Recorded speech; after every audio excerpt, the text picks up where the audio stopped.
Hey there!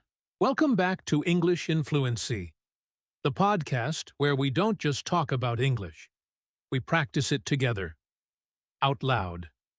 Right here, right now. I'm Alex, and if this is your first time listening, I want you to know something important before we even begin. You are exactly where you need to be. Whether you found this episode by searching for B1 level English, or someone recommended it to you, or you're just scrolling through podcasts looking for something that actually helps you speak better, instead of just teaching you more grammar rules you'll forget in a week, you're in the right place. Today we're doing something a little different. We're not just going to talk about English. We're going to build your fluency together, step by step, sentence by sentence, using your voice, right now, wherever you are, in your car, on a walk, doing the dishes, lying in bed, before you sleep. It doesn't matter. What matters is that you speak out loud with me today. Are you ready? Let's take a breath together first. Okay? Let's go. So, let's start with the big question that brought you here today. What does it actually mean to speak English fluently at a B1 level? I know a lot of you have heard this term, B1, thrown around in language schools, in apps, in certificates, and maybe it feels like just another confusing label. But let me break it down for you in the simplest way possible. Because understanding where you are is the first step to knowing where you're going. B1 level, according to the international framework that most schools and tests use, means you are an independent user of the language. That sounds fancy, but here's what it really means in real life. It means you can have a normal conversation about familiar topics. Your job, your family, your hobbies, your daily routine, without freezing up or needing to translate every single word in your head first. It means you can travel to an English-speaking country and survive just fine. Order food, ask for directions, check into a hotel, have small talk with a taxi driver. It means you can watch a movie or a show and understand the main story, even if you miss some of the details. And most importantly, it means you can express your opinions, even simple ones, like saying what you like, what you don't like, and why. That's B1. You're not a beginner anymore.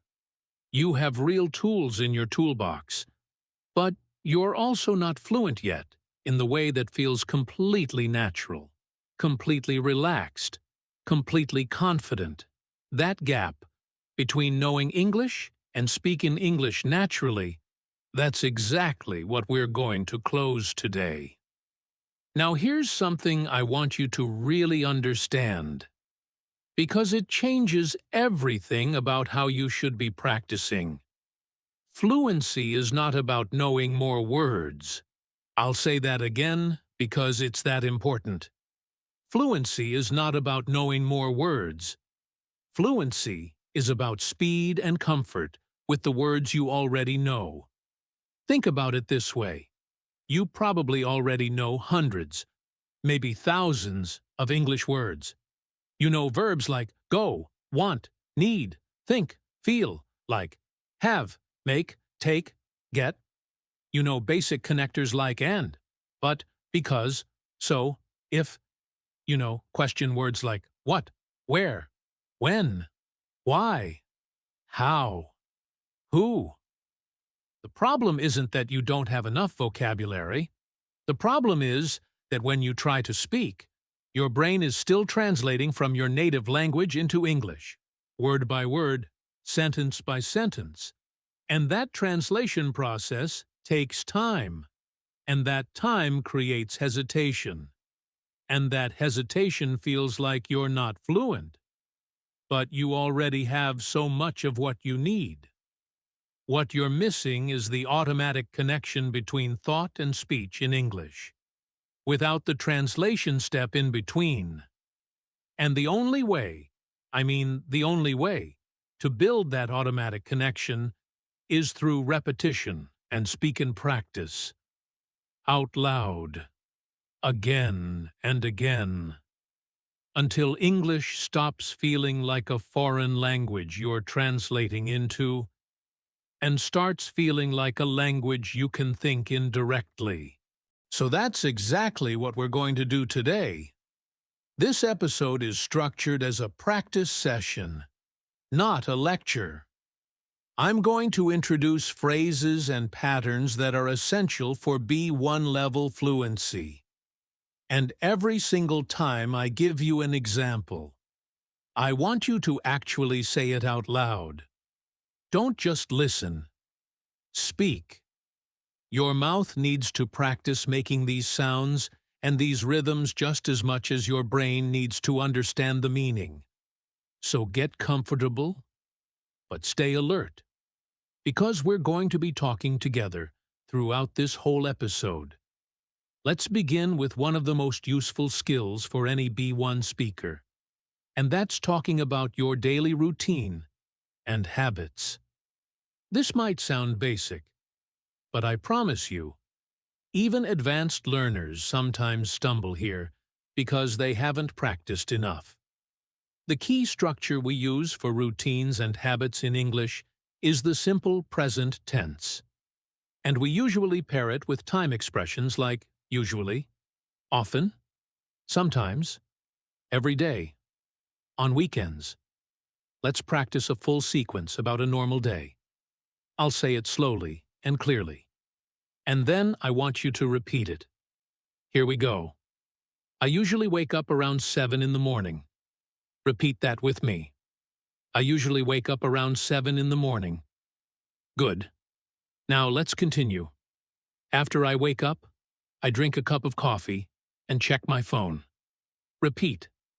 After I wake up, I drink a cup of coffee and check my phone.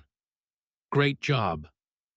Let's keep building this routine, because building longer sequences of sentences is exactly how fluency develops. I usually leave the house around 8:30 to go to work. Repeat. I usually leave the house around 8:30 to go to work. Now notice something here. I'm using usually and around a lot. These are exactly the kind of flexible, natural words that native speakers use constantly. Because we're not always being exact, we're speaking naturally, with some flexibility. That's actually a very B1 to B2 transition skill. Learning to speak with natural imprecision instead of trying to be perfectly correct all the time. Let's continue our routine practice. On weekdays, I usually work from 9 to 5. Repeat that. On weekdays, I usually work from 9 to 5. After work, I sometimes go to the gym, and sometimes I just go home and relax. Repeat. After work, I sometimes go to the gym, and sometimes I just go home and relax. See how sometimes and sometimes creates a nice contrast there? That's a really useful pattern for showing that something is not always the same, that you have variety in your life. Let's practice one more with that same contrast idea.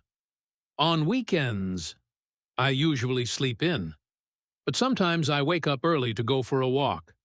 Repeat that whole sentence with me. On weekends, I usually sleep in, but sometimes I wake up early to go for a walk. Now, here's a practice moment I want you to do completely on your own, without me giving you the words first. I want you to describe your own morning routine using at least 3 sentences, using words like usually, sometimes, or often, just like we practiced. Pause right now if you need to, and say it out loud. Describe your morning, right now. in your own words. Take your time. If you struggled with any part of that, don't worry. We're going to keep practicing this pattern throughout different topics today, and it will get easier every single time. Let's move to another essential B1 skill, talking about the past, especially recent events and personal experiences. This is huge for fluency because so much of natural conversation involves telling people what happened to you, what you did yesterday, last week, last year. The main tense here is the simple past. And I know verb conjugation can feel tricky, especially with irregular verbs. But the good news is that with enough repetition, these forms start to feel automatic, rather than something you have to consciously remember. Let's practice some common simple past sentences that you'll use constantly in real conversations. Yesterday, I went to the supermarket and bought some vegetables. Repeat that with me. Yesterday, I went to the supermarket and bought some vegetables. Notice go became went, and buy became bought. These are irregular, and irregular verbs are honestly one of the trickiest parts of English. But here's the secret. You don't memorize them through lists. You memorize them through use, through saying them in real sentences over and over until your mouth just knows the shape of them. Let's practice another one. Last weekend, I met some friends for dinner, and we talked for hours. Repeat. Last weekend, I met some friends for dinner, and we talked for hours. Meet became met, and talk just added ed, because talk is a regular verb. Let's do one more, this time about something that might have gone wrong, because talking about small problems is also very natural in conversation. This morning, I woke up late, so I had to rush to get ready. Repeat that whole sentence. This morning, I woke up late, so I had to rush to get ready. I want you to notice something about that last sentence, because it introduces a really important connector. So is used to show a result, a consequence. I woke up late, so I had to rush. This cause and result pattern is incredibly common in spoken English, and mastering it will make your sentences sound much more connected and natural, instead of sounding like a list of separate facts. Let's practice this pattern a few more times, because it's worth really locking in. It was raining, so I took an umbrella. Repeat. It was raining, so I took an umbrella. I was tired, so I went to bed early. Repeat. I was tired, so I went to bed early. The restaurant was full, so we waited outside for a table. Repeat that one too. It's a bit longer. The restaurant was full, so we waited outside for a table. Now let's practice telling a short personal story using the past tense, combining several sentences together. Because this is exactly what happens in real conversations when someone asks you, "Hey, how was your weekend?" Or "What did you do yesterday?" Listen to this short story, and then I'll ask you to repeat it in parts. Last Saturday, I decided to visit my grandmother. I took the train because it's faster than driving. When I arrived, she was cooking lunch, so I helped her in the kitchen. We had a really nice meal together. And then we watched a movie. I didn't get home until late, but it was totally worth it. Now let's break that down and repeat it, piece by piece. Last Saturday, I decided to visit my grandmother. Repeat that. Last Saturday, I decided to visit my grandmother. I took the train because it's faster than driving. Repeat. I took the train because it's faster than driving. When I arrived, she was cooking lunch, So I helped her in the kitchen. Repeat that one. It's a bit longer. When I arrived, she was cooking lunch. So I helped her in the kitchen. We had a really nice meal together. And then we watched a movie. Repeat. We had a really nice meal together. And then we watched a movie. I didn't get home until late, but it was totally worth it. Repeat that final line. I didn't get home until late, but it was totally worth it. Fantastic work so far. Now, here's your independent practice moment for this section. I want you to tell me, out loud, in your own words, about something you did last weekend, or, if you're listening on a weekday, something you did yesterday. Use at least 4 or 5 sentences. Connect them with words like so, because, and then, just like in the story I told you. Go ahead, pause if you need to, and speak now. Let's shift gears now and talk about something that's absolutely essential for B1 fluency, and that's expressing opinions and preferences. This is one of the most practical skills you can develop, because in almost every conversation, people ask for your opinion, or you want to share what you think, what you like, what you prefer. And here's the thing. Many learners know the grammar for this, but they hesitate because they're not confident in how natural it sounds. So let's build that confidence together right now. The most basic and useful phrase for opinions is simply, I think. Let's practice using it in different contexts. I think this podcast is really helpful for learning English. Repeat that with me. I think this podcast is really helpful for learning English. I think it's important to practice speaking every day. Repeat. I think it's important to practice speaking every day. Notice how I think can go with almost anything. An opinion about a thing, or an opinion about an action, like it's important to do something. Let's add more variety with another very common opinion phrase. In my opinion.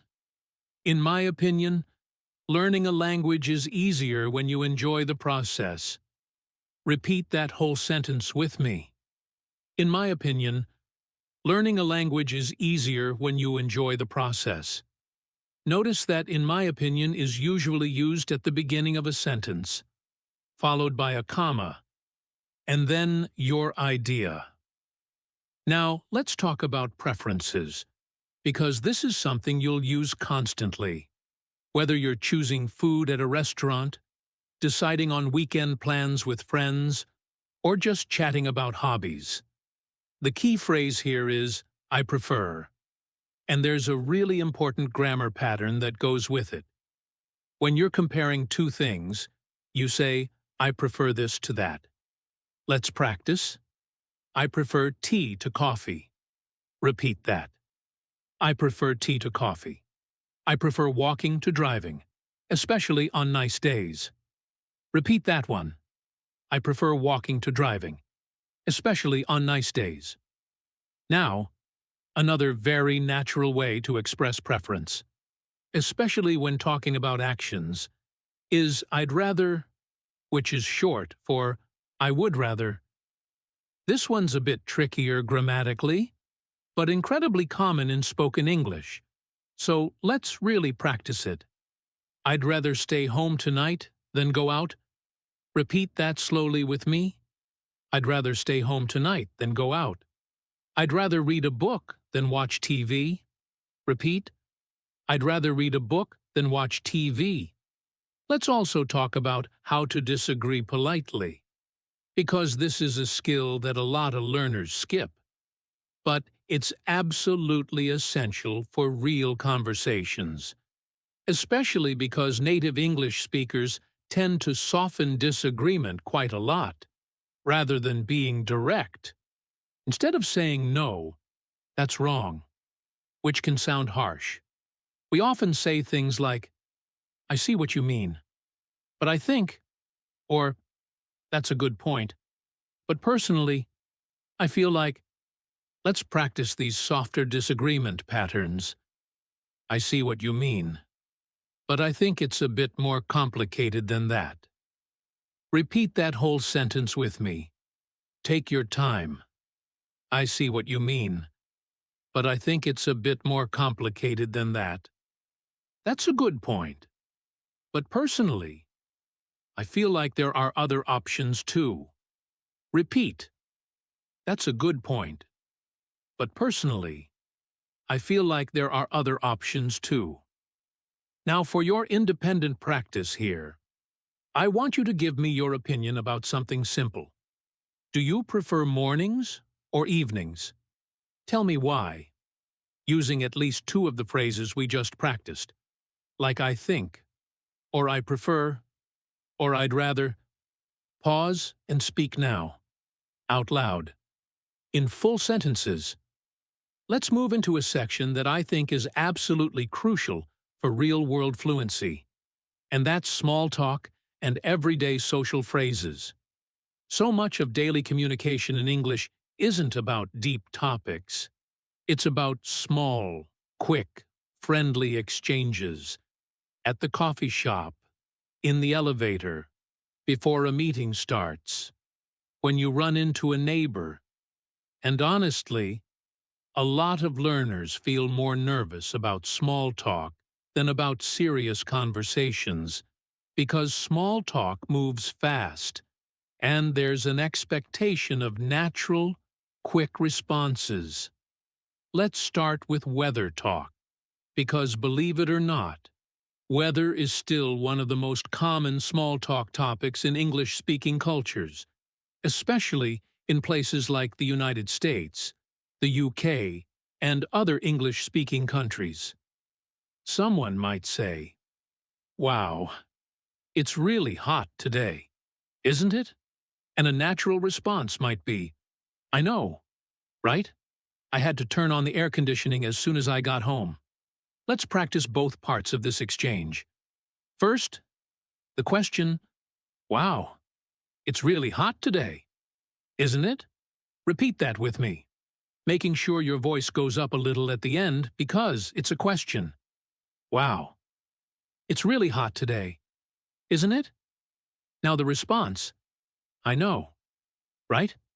I had to turn on the air conditioning as soon as I got home." Repeat that. "I know, right? I had to turn on the air conditioning as soon as I got home." Let's practice another common small talk exchange, this time about someone's weekend. How was your weekend? Repeat that question. How was your weekend? A natural, casual response might be, "It was pretty good, actually. I just relaxed and watched some shows." How about you? Let's repeat that full response together. "It was pretty good, actually. I just relaxed and watched some shows." How about you?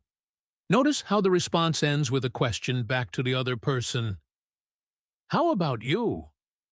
This is such an important pattern in English conversation because conversations are back and forth, not one-sided. If someone asks you something and you only answer without asking anything back, the conversation can feel a bit flat. So always try to bounce the question back, or ask a related follow-up question. Let's talk about another really common small talk situation. Commenting on food, especially if you're eating with someone or trying a new restaurant. "This is so good. Have you tried it?" Repeat that with me. "This is so good. Have you tried it?"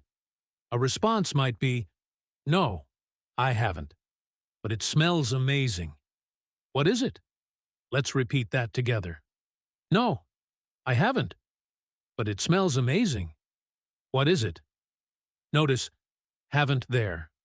That's a contraction of have not, and it's used because we're talking about an experience up to now, whether you have tried something or not.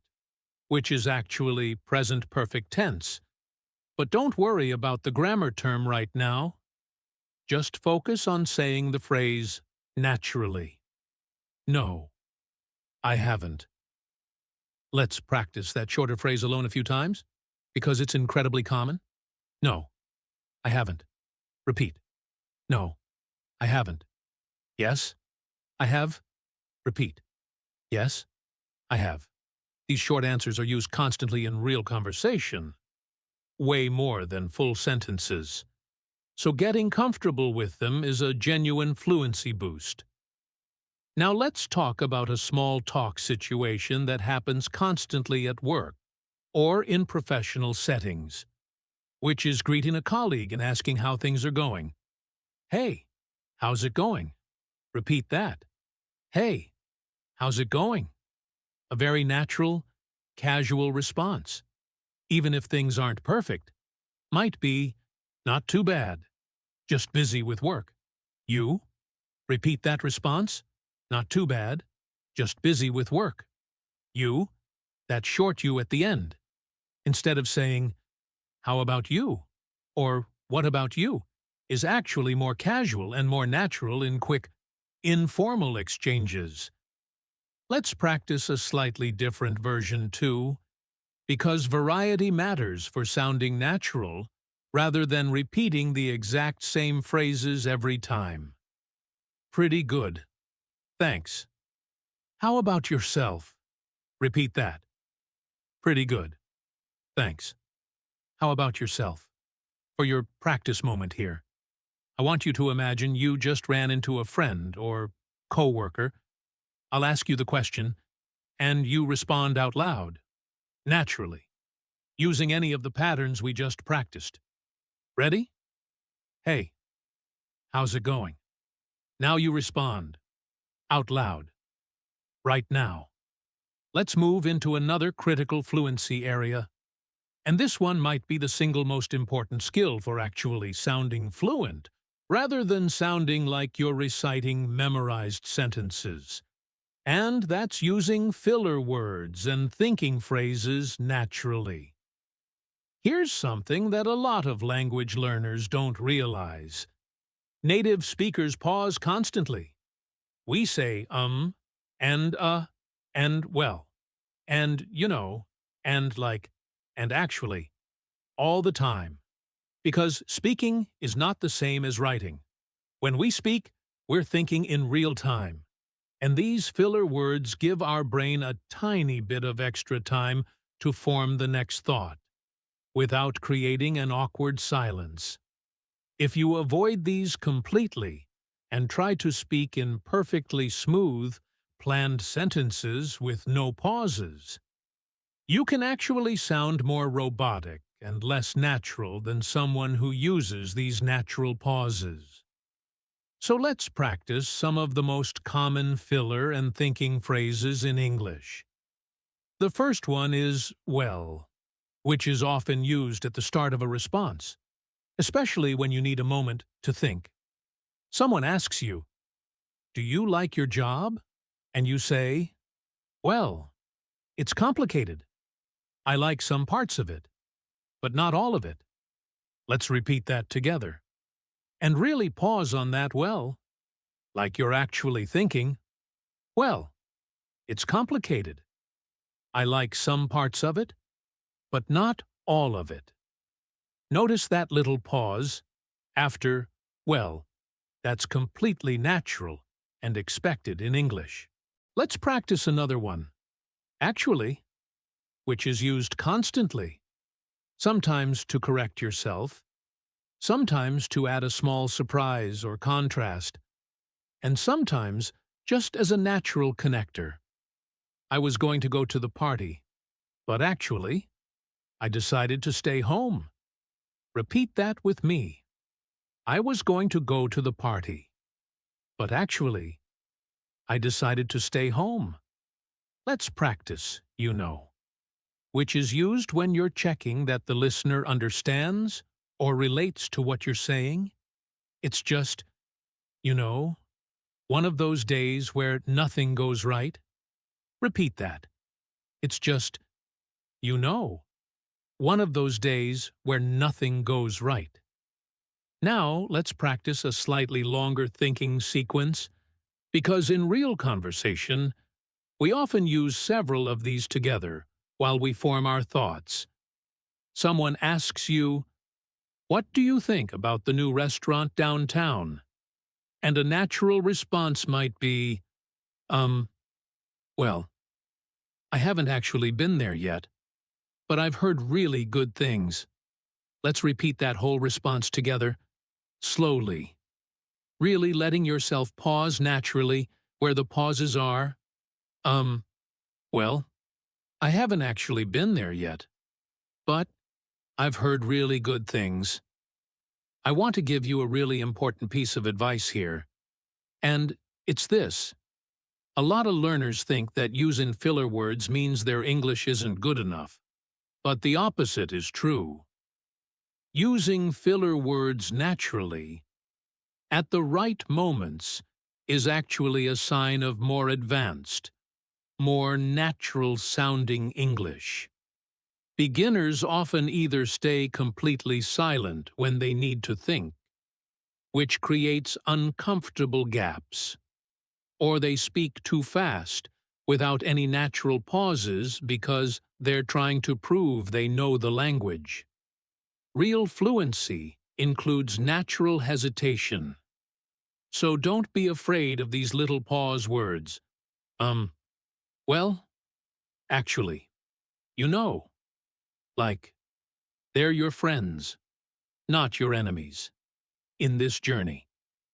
Let's move now into a section on asking questions naturally, because this is honestly where I see a lot of B1 learners struggle the most, even though they know a lot of vocabulary and grammar. The issue isn't knowledge, it's the rhythm and structure of spoken questions, which can feel different from how questions are taught in textbooks. Let's start with the basics, but let's make them feel natural and conversational rather than like a grammar exercise. What do you do for a living? Repeat that question with me. And remember, your voice should rise slightly at the end since it's a question. What do you do for a living? This is actually the natural, common way to ask someone about their job in English.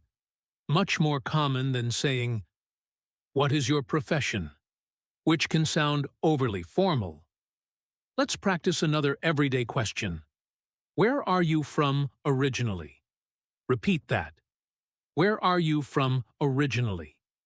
Adding originally, there is a nice, natural touch, especially useful if the person has lived in different places. Let's practice questions about experience, using the present perfect tense, which, as I mentioned earlier, is used for things that happened at some point up until now, without a specific time mentioned. Have you ever been to another country?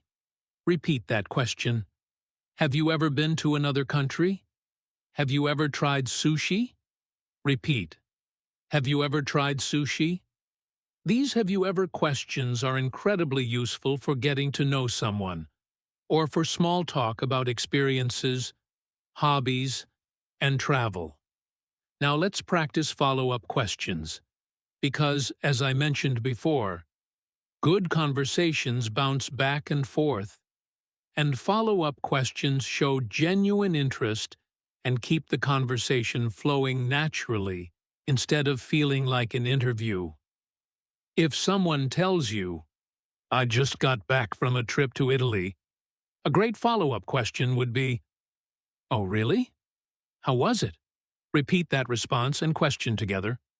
"Oh, really? How was it?" Or you could ask, "What was your favorite part?" Repeat that. "What was your favorite part?" These short, curious follow-up questions are honestly one of the biggest secrets to sounding fluent and engaged in conversation. Way more important than using advanced vocabulary. Let's also practice a few more advanced, but still very B1 appropriate question patterns, specifically indirect or softer questions, which sound more polite in certain contexts. Instead of directly asking, "How much money do you make?" which can feel rude, you might ask something softer, like, "So, what's it like working in that field?" Repeat that. "So, what's it like working in that field?" This kind of question invites someone to share as much or as little as they're comfortable with, which is a really natural, culturally appropriate way to show interest without being too direct. For your practice here, I want you to imagine you just met someone new at a friend's gathering. Ask them 3 questions, out loud, using the patterns we just practiced. 1 about their job or what they do. 1 using "have you ever?" and 1 follow-up question that shows curiosity about something they might tell you. Go ahead and practice this now, speaking all 3 questions out loud. Now, let's talk about a topic that comes up constantly in daily life and is a fantastic area to build fluency in, and that's making plans and talking about the future. Whether you're arranging to meet a friend, talking about your weekend plans, or discussing something you're looking forward to, these patterns are used all the time in real conversation. The most common and flexible way to talk about future plans in English is using going to. Let's practice. I'm going to visit my parents this weekend. Repeat that with me. I'm going to visit my parents this weekend. We're going to have a barbecue on Saturday, if the weather is good. Repeat that longer sentence. We're going to have a barbecue on Saturday, if the weather is good. Notice that "if the weather is good" part at the end. That's a conditional structure, and it's incredibly useful for expressing plans that depend on something else. Let's practice that pattern a bit more. I'm going to go for a run. If I have time after work. Repeat. I'm going to go for a run. If I have time after work. Let's also practice another very natural way to talk about plans, especially plans that are already arranged or confirmed, which is using the present continuous tense. This might feel a little strange grammatically, because we're using a present tense to talk about the future, but it's extremely common in spoken English. I'm meeting a friend for coffee tomorrow. Repeat that. I'm meeting a friend for coffee tomorrow. We're having dinner with my sister next week. Repeat that one too. We're having dinner with my sister next week.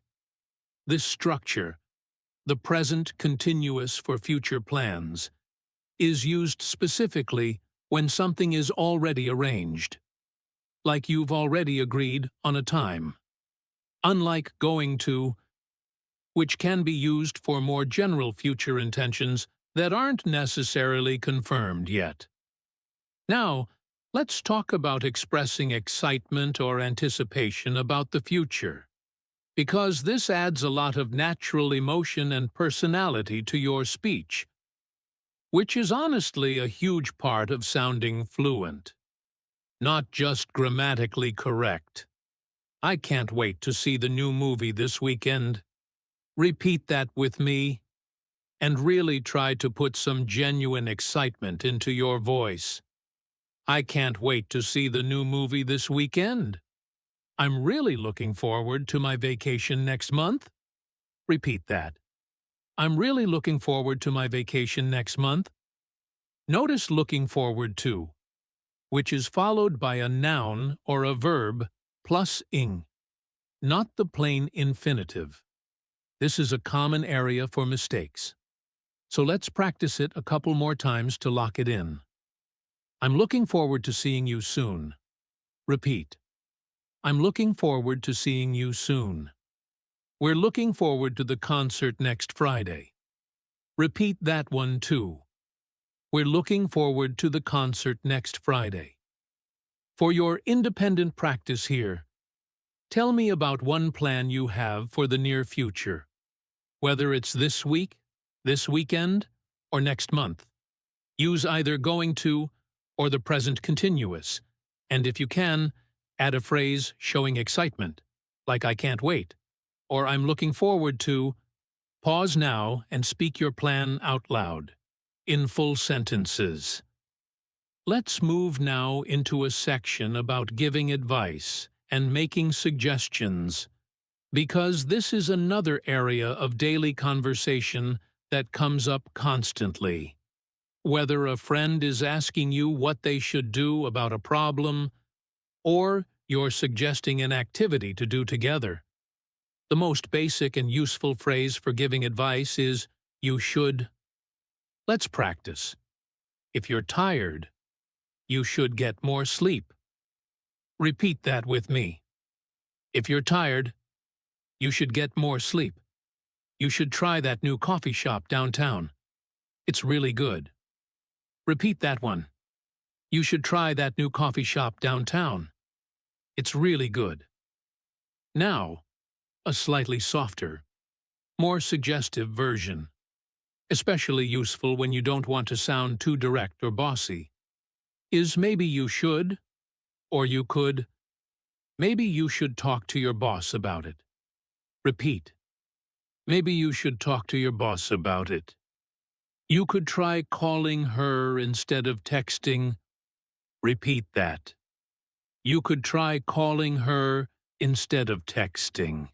Let's also practice how to make suggestions for activities you want to do together with someone, which uses a slightly different structure. Why don't we go for a walk later? Repeat that question with me. Why don't we go for a walk later? This why don't we structure is such a natural, friendly way to suggest doing something together. Much more common in casual speech than saying, I suggest that we go for a walk. Let's practice another version. How about we try that new restaurant this weekend? Repeat that. How about we try that new restaurant this weekend? Both why don't we? And how about we are extremely common and useful. So try to get comfortable using both. Now, let's practice responding to suggestions, because that's just as important as making them. If someone suggests something you like, a natural response is, sure, that sounds great. Repeat that. Sure, that sounds great. If you're not sure, or want to think about it, you might say, maybe. Let me think about it. Repeat that. Maybe. Let me think about it. And if you want to decline politely, a very common, gentle way is, that sounds fun, but I think I'll pass this time. Repeat that whole response. That sounds fun, but I think I'll pass this time. For your practice, imagine a friend just suggested going to a concert this weekend using why don't we? Respond to that suggestion 3 different ways. Out loud, first accepting enthusiastically, then expressing uncertainty, and finally, politely declining. Take your time and speak all 3 responses now. Let's shift into a section that's incredibly important for B1 learners specifically, and that's talking about problems, complaints, and difficulties. Because let's be honest, real life isn't always positive, and being able to express frustration, describe a problem, or ask for help is a huge part of real communication. Let's start with describing a simple, everyday problem. My phone battery died, so I couldn't call you back. Repeat that with me. My phone battery died, so I couldn't call you back. I've been having trouble sleeping lately. Repeat that. I've been having trouble sleeping lately. Notice having trouble plus a verb with ing. That's a really useful structure for describing ongoing difficulties. Let's practice it a bit more. I'm having trouble understanding this instruction manual. Repeat. I'm having trouble understanding this instruction manual. We had trouble finding a parking spot downtown. Repeat that one too. Notice it changed to had because it's in the past. We had trouble finding a parking spot downtown. Let's also practice asking for help, because this is essential, especially in situations where you genuinely need assistance, like when traveling or dealing with an unfamiliar situation. Could you help me with something? Repeat that polite question. Could you help me with something? Would you mind explaining that again? Repeat that one. It's a bit more formal and polite, useful in professional or unfamiliar situations. Would you mind explaining that again? Notice, would you mind is followed by a verb plus ing, explaining, not the plain infinitive, which is a common mistake area. So let's practice a couple more examples. Would you mind speaking a bit slower? Repeat. Would you mind speaking a bit slower? Would you mind closing the window? Repeat that too. Would you mind closing the window? Now let's practice mild complaints in a polite, natural way. Because in English-speaking cultures, direct complaints can sometimes sound rude, so we tend to soften them quite a bit. Instead of saying, "This food is bad," which is very direct, you might say, "This isn't really what I expected." Repeat that softer complaint. This isn't really what I expected. Or, "Excuse me, I think there might be a mistake with my order." Repeat that. Excuse me. I think there might be a mistake with my order. Notice I think there might be, that softening language. Rather than saying directly, "There's a mistake," we say, "I think there might be a mistake," which sounds much more polite and less confrontational. For your practice moment, imagine you ordered food at a restaurant, but it arrived wrong. They gave you the wrong dish. Politely explain the problem to the waiter, out loud, using the softening language we just practiced. Take a moment and speak it now. Let's move into a section focused specifically on storytelling and narrating events. Because being able to tell a story, whether it's about your day, a funny experience, or something that happened to you, is honestly one of the most impressive fluency skills. And it uses a combination of everything we've practiced so far. The key to good storytelling in English is using a variety of past tenses together naturally. Specifically, the simple past for main events, and the past continuous for background action or something that was already happening when another event occurred. Let's practice this combination. I was walking to work when it suddenly started raining. Repeat that with me.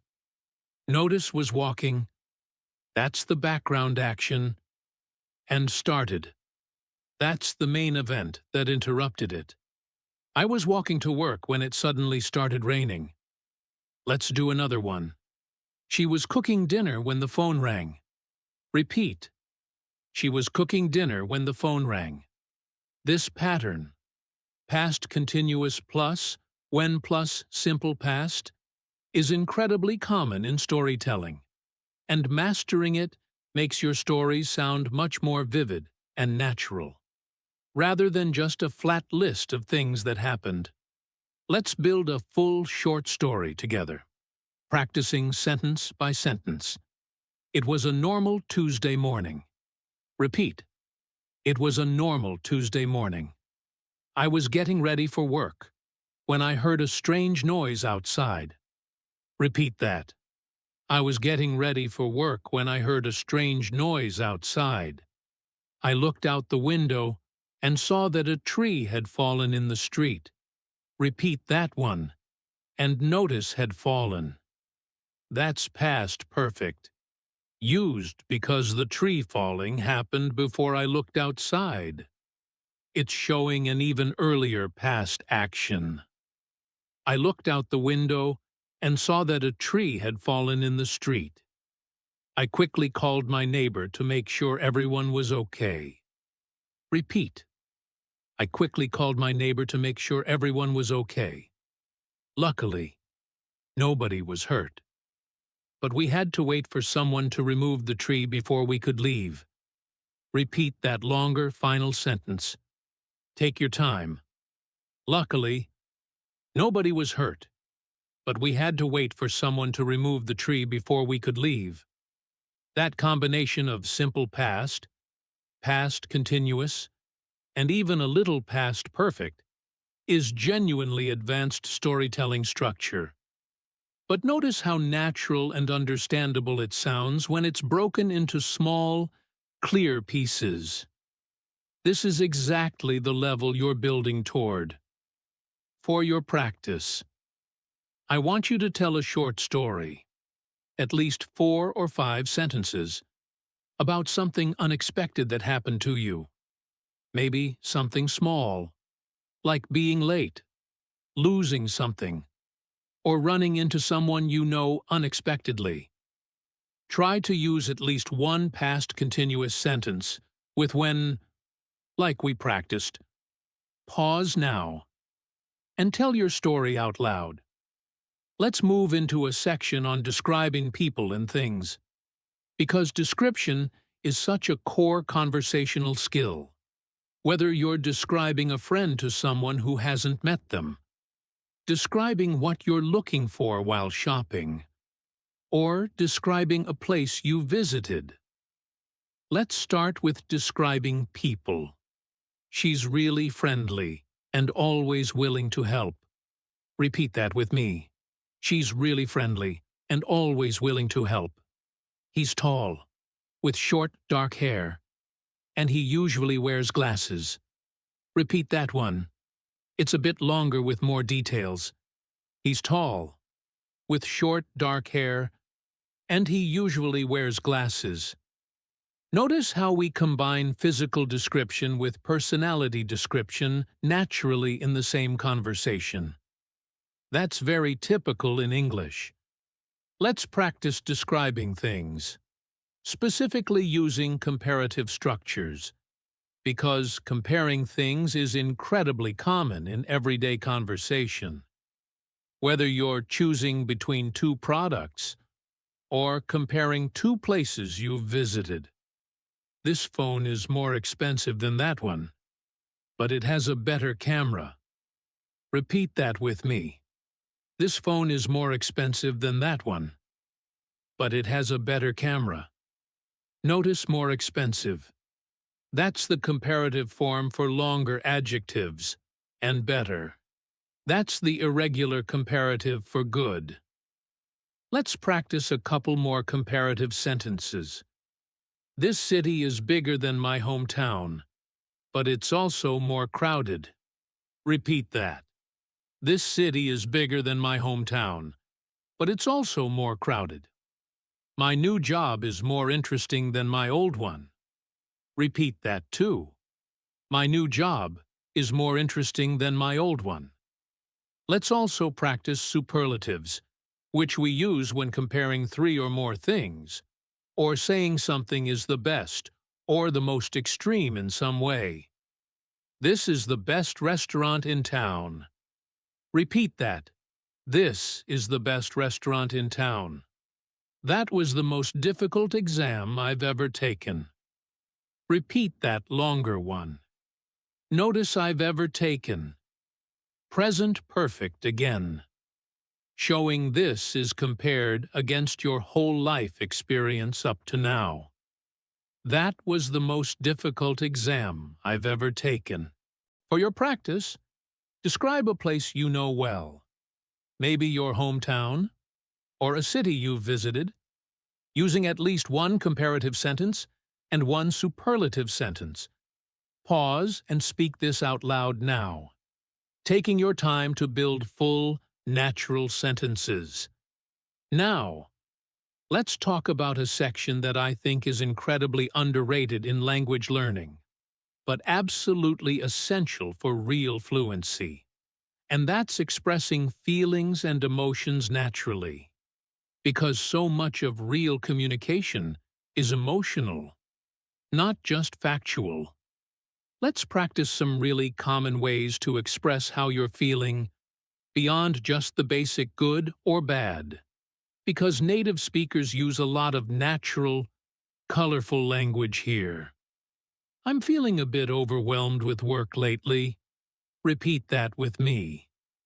I'm feeling a bit overwhelmed with work lately.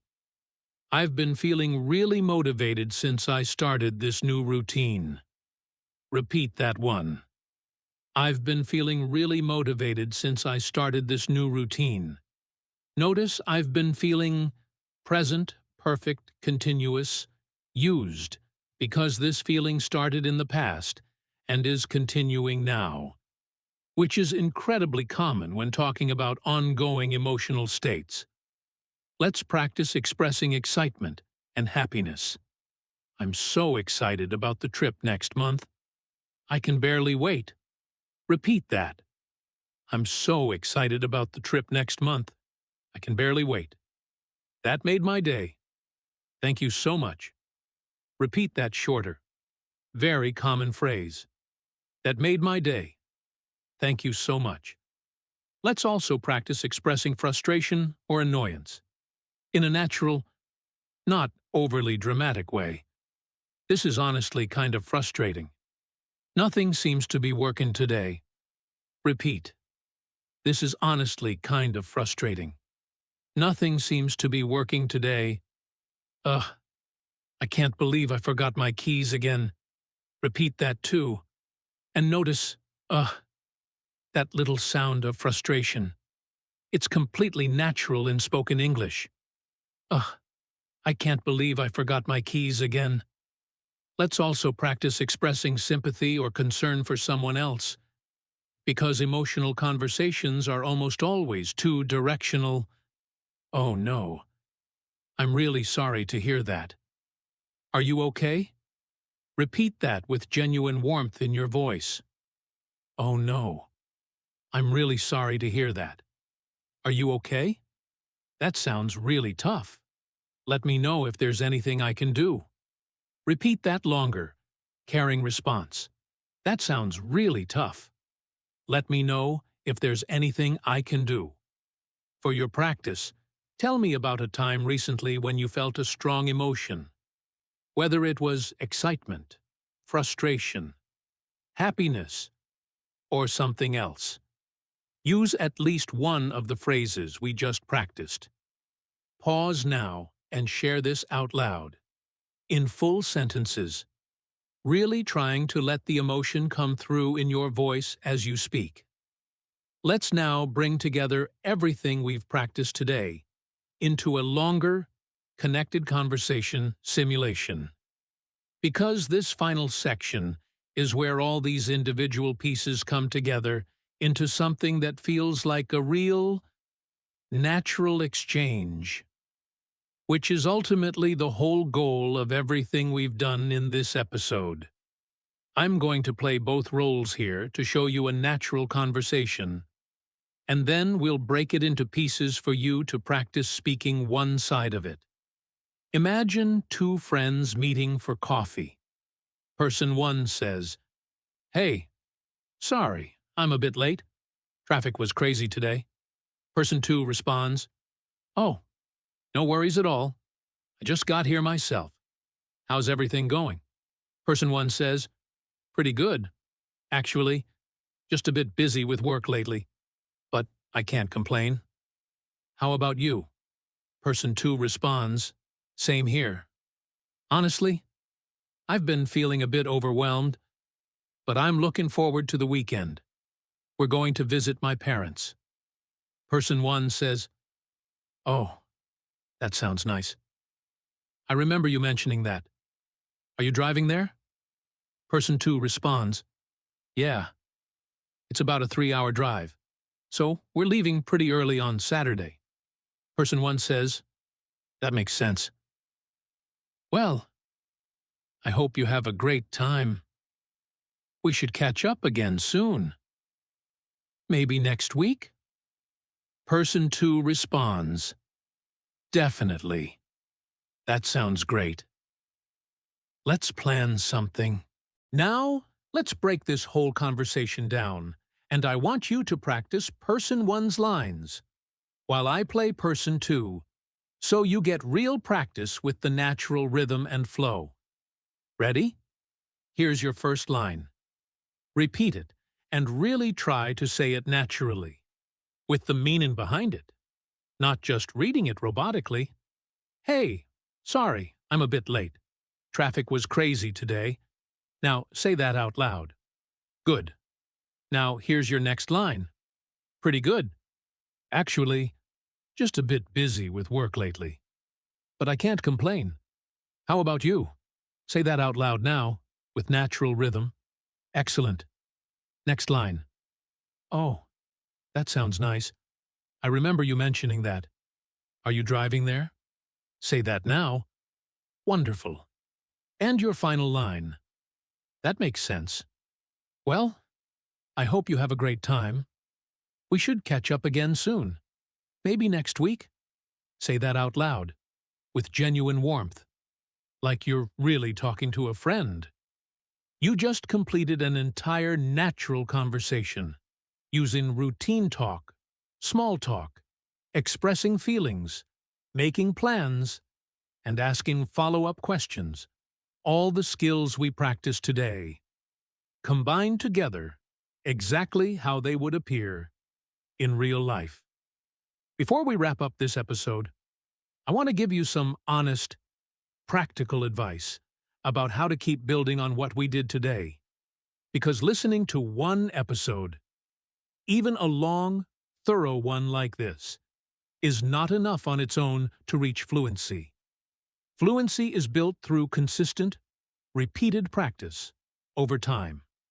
And here's exactly how I want you to use this episode going forward. First, I want you to listen to this episode again, maybe tomorrow, or in a few days. And this time, try to anticipate my questions and prompts before I even ask them, testing how much of this has started to stick automatically. Second, I want you to pick just 3 or 4 phrases from today that felt the most useful or the most difficult for you personally. And I want you to use them in real conversations this week, even if it feels a little forced or unnatural at first, because that discomfort is exactly where growth happens. Third, and this is honestly one of the most powerful things you can do, I want you to talk to yourself in English, out loud, every single day, even just for 5 minutes. Describe your day. Share your opinion about something you saw on the news. Tell yourself a quick story about something that happened. This might feel strange at first, but it's one of the most effective ways to build that automatic connection between thought and speech that we talked about at the very beginning of this episode. Remember, B1 level is not the finish line. It's a really solid foundation. And the path from B1 to fluent, comfortable. Natural English is entirely about practice, repetition, and exposure, not about learning some secret grammar rule you haven't discovered yet. You already have more English inside you than you probably realize. Our job together, episode by episode, is simply to help that English come out more easily, more naturally, and with more confidence every single time. Thank you so much for practicing with me today on English in Fluency. I'm Alex, and I am so proud of the work you just put in during this episode. Because showing up and speaking out loud, even when it feels uncomfortable, that's genuinely the hardest and most important part of this whole journey. If you found this episode helpful, come back for more practice sessions like this one, because consistency really is the secret ingredient here, more than any single trick or technique. Until next time, keep speaking, keep practicing, and I'll see you, or rather, I'll hear you, in the next episode. Take care, and talk soon.